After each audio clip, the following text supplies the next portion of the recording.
आज की तमाम बड़ी खबरें नॉनस्टॉप न्यूज में। भारत ने अफगानिस्तान में तालिबान की सरकार पर पहली बार प्रतिक्रिया दी है। प्रधानमंत्री नरेंद्र मोदी ने अफगानिस्तान के मुद्दे पर एससीओ की collective security treaty organisation summit को संबोधित करते हुए कहा, अफगानिस्तान की नई व्यवस्था में सभी पक्षों की भागीदारी नहीं है। वहां बिना बातचीत के सत्ता में बदलाव हुआ है, जिससे मानवीय संकट बढ़ता जा रहा है। पीएम मोदी ने कहा कि अफगानिस्तान की घटना का भारत पर प्रभाव पड़ा है। उन्होंने कहा कि तालिबान सरकार को मान्यता देने में दुनिया भर के देश जल्दबाजी न करें। यह आवश्यक है कि नई व्यवस्था की मान्यता पर फैसला ग्लोबल कम्युनिटी सोच समझकर और सामूहिक तरह से ले। इस मुद्दे पर भारत संयुक्त राष्ट्र की केंद्रीय भूमिका का समर्थन करता है। इससे पहले पीएम मोदी एससीओ शिखर सम्मेलन में शामिल हुए। चीन के राष्ट्रपति शी जिनपिंग और पाकिस्तान के प्रधानमंत्री इमरान खान भी बैठक का हिस्सा थे। सबसे बड़ी चुनौतियां शांति, सुरक्षा और ट्रस्ट डेफिसिट से संबंधित है और इन समस्याओं का मूल कारण बढ़ता हुआ रेडिकलाइजेशन है।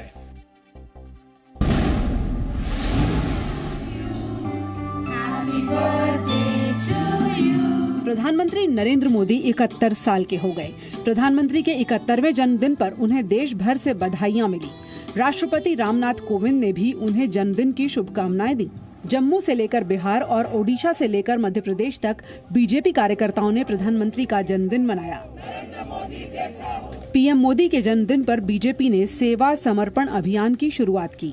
पीएम मोदी वाराणसी से सांसद हैं, तो उनके जन्मदिन पर सुबह वाराणसी में बीजेपी कार्यकर्ताओं ने मां गंगा को 71 मीटर लंबी चुनरी अर्पित की और शाम को 71,000 दिए जलाए। भोपाल में बीजेपी दफ्तर पर पीएम मोदी के जन्मदिन पर उनकी सरकार के द्वारा लिए गए फैसलों की प्रदर्शनी लगाई गई।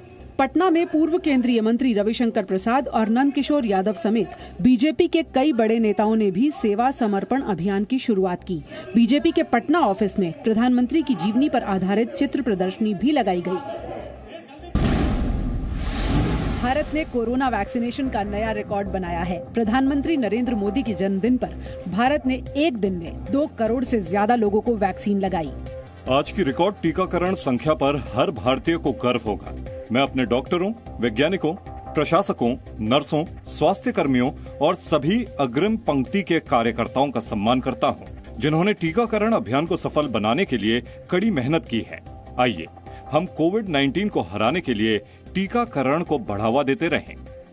केंद्रीय स्वास्थ्य मंत्री मनसुख मंडाविया ने रिकॉर्ड वैक्सीनेशन को प्रधानमंत्री नरेंद्र मोदी को देश की तरफ से जन्मदिन का तोहफा बताया है। वैक्सीन सेवा को चरितार्थ करते हुए स्वास्थ्य कर्मियों एवं देशवासियों की तरफ से प्रधानमंत्री जी को उपहार। प्रधानमंत्री नरेंद्र मोदी जी के जन्मदिन पर आज भारत ने नया कीर्तिमान स्थापित करते हुए एक दिन में 2 करोड़ टीके लगाने का ऐतिहासिक आंकड़ा पार किया है। चीन ने 2 करोड़ 24 लाख 20 हजार वैक्सीन डोज लगाकर एक दिन में सबसे ज्यादा वैक्सीनेशन का रिकॉर्ड बनाया था। भारत ने इस रिकॉर्ड को तोड़ दिया है। भारत ने चौथी बार एक दिन में 1 करोड़ से ज्यादा वैक्सीनेशन का आंकड़ा भी पूरा किया है। न्यूजीलैंड क्रिकेट टीम ने सुरक्षा का हवाला देते हुए अपना पाकिस्तान दौरा रद्द कर दिया है। न्यूजीलैंड और पाकिस्तान के बीच आज से वनडे सीरीज की शुरुआत होनी थी, लेकिन सुरक्षा कारणों से न्यूजीलैंड ने खेलने से इनकार कर दिया। न्यूजीलैंड की टीम 18 साल बाद पाकिस्तान का दौरा कर रही थी। दौरे पर न्यूजीलैंड को 3 वनडे और 5 T20 मैच खेलने थे। न्यूजीलैंड क्रिकेट के चीफ एग्जीक्यूटिव डेविड व्हाइट ने कहा कि उन्हें सरकार की तरफ से जो सलाह मिल रही थी, उसे देखते हुए दौरे को जारी रखना संभव नहीं था। मैं समझता हूं कि ये पाकिस्तान क्रिकेट बोर्ड के लिए एक झटका होगा, जो शानदार मेजबान रहा है, लेकिन खिलाड़ियों की सुरक्षा सबसे ऊपर है और हमारा मानना है कि ये एकमात्र जिम्मेदार विकल्प है। न्यूजीलैंड के दौरा रद्द करने पर पाकिस्तान क्रिकेट बोर्ड ने निराशा जताई है। पीसीबी और पाकिस्तान सरकार ने सुरक्षा के पुख्ता इंतजाम किए हैं। न्यूजीलैंड टीम के साथ सुरक्षा अधिकारी पाकिस्तान सरकार की तरफ से किए गए सुरक्षा इंतजामों से संतुष्ट है। पीसीबी निर्धारित मैचों को जारी रखने को तैयार है। हालांकि पाकिस्तान और दुनिया भर के क्रिकेट प्रेमी आखिरी मिनट में सीरीज के स्थगित होने से निराश होंगे।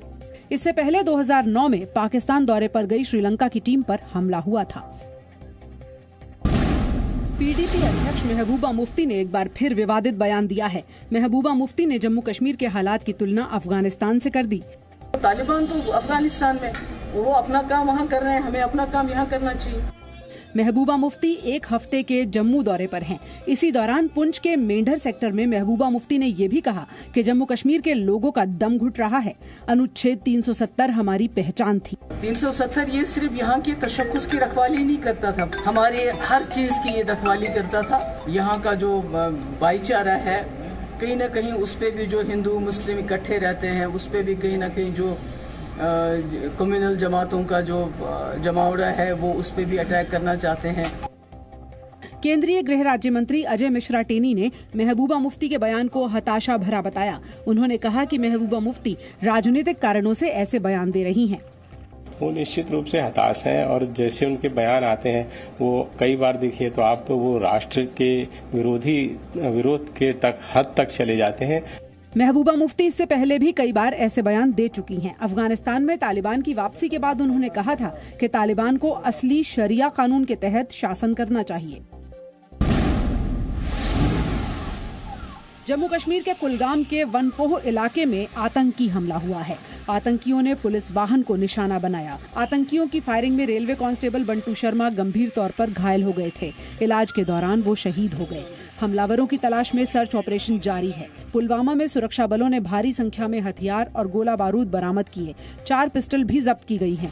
सेना और पुलिस का ज्वाइंट सर्च ऑपरेशन जारी है। वहीं शोपियां के सरकारी डिग्री कॉलेज का नाम बदल दिया गया है। अब शोपियां के सरकारी डिग्री कॉलेज का नाम शहीद इम्तियाज अहमद ठोकर के नाम पर रखा गया है। नाम बदलने के लिए हुए समारोह में पुलिस और सेना के अधिकारियों के अलावा शहीद इम्तियाज अहमद के परिवार के लोग भी शामिल थे। आज लखनऊ में वित्त मंत्री निर्मला सीतारमण की अध्यक्षता में जीएसटी काउंसिल की बैठक में आम लोगों से जुड़े अहम फैसले लिए गए। बच्चों की 2 जीवन रक्षक दवाओं को जीएसटी के दायरे से बाहर कर दिया गया। इनकी कीमत करीब 16 करोड़ रुपए है। कोरोना के इलाज में काम आने वाली दवाओं पर जीएसटी में रियायत 31 दिसंबर तक जारी रहेगी। कैंसर की दवाओं पर जीएसटी 12% से घटाकर 5% कर दिया गया है। डीजल और पेट्रोल को जीएसटी में लाने पर चर्चा हुई, लेकिन इस पर कोई फैसला नहीं हुआ। डीजल और पेट्रोल को जीएसटी में लाने पर सदस्य सहमत नहीं थे। जीएसटी काउंसिल ने फैसला किया कि मालगाड़ी परमिट फीस पर जीएसटी नहीं लगेगा। इसी तरह 75% सरकारी खर्चों वाले कार्यक्रम पर जीएसटी नहीं लगेगा। बायोडीजल पर जीएसटी 12% से घटाकर 5% कर दी गई है। लीज पर लिए जाने वाले आयातित एयरक्राफ्ट पर आईजीएसटी नहीं लगेगा। नवीकरणीय ऊर्जा उपकरणों पर 12% की दर से जीएसटी लगेगा। रेलवे के लोकोमोटिव पार्ट्स पर जीएसटी को 12% से बढ़ाकर 18% कर दिया गया है।